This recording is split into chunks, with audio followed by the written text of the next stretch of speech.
In a quiet, sun-drenched village nestled between gentle hills, there lived an old man who never smiled. His name was Thomas, though most villagers just called him that grumpy old man.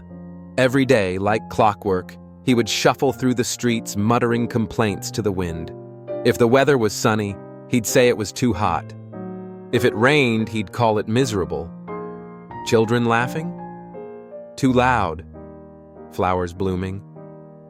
Allergies. No matter what life offered, Thomas found a reason to frown. People pitied him at first, but as the years passed, the pity faded. Folks stopped trying to cheer him up. Instead, they avoided him altogether. Mothers warned their children, "Don't bother Mr. Thomas." Shopkeepers rushed to finish his orders and send him on his way. Even dogs seemed to sense the storm cloud that hung around him and crossed the street. And yet, Thomas lived on. Year after year, complaint after complaint. But then came a day, bright and ordinary, that changed everything. It was Thomas's 80th birthday. No one in the village remembered, of course. There were no balloons, no cake, no visitors knocking at his door. Just another quiet morning. And yet, something strange happened. Thomas stepped outside his cottage and smiled. Not a sarcastic smirk, not a grimace. A real, honest-to-goodness smile. Soft, warm, peaceful. He looked at the blue sky and didn't criticize it. He heard birds chirping and didn't grumble. He even, greeted a passing neighbor with a cheerful, "Good morning!" Word spread like wildfire. By midday, a small crowd had gathered near his front gate, whispering and stealing curious glances. "I swear I saw him humming," someone said. "He thanked me when I held the door," another gasped. Finally, one young man stepped forward and asked the question everyone wanted to know.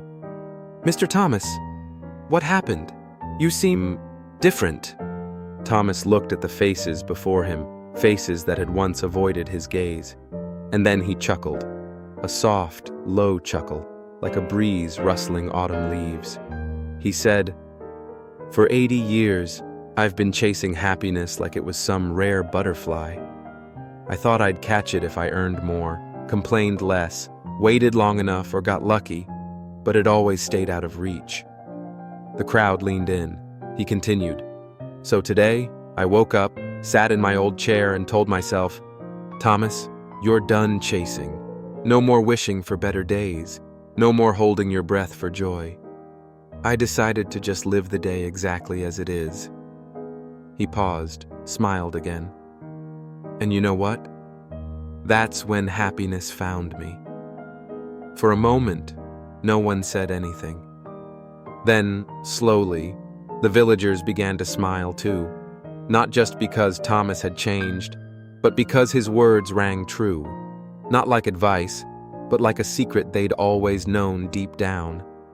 From that day forward, Thomas was still old. He still walked slowly. He still preferred his tea a certain way, but he no longer carried a storm cloud. Instead, he became the man who reminded everyone in the village of one simple truth. You don't have to chase happiness. Just stop running and let it catch up.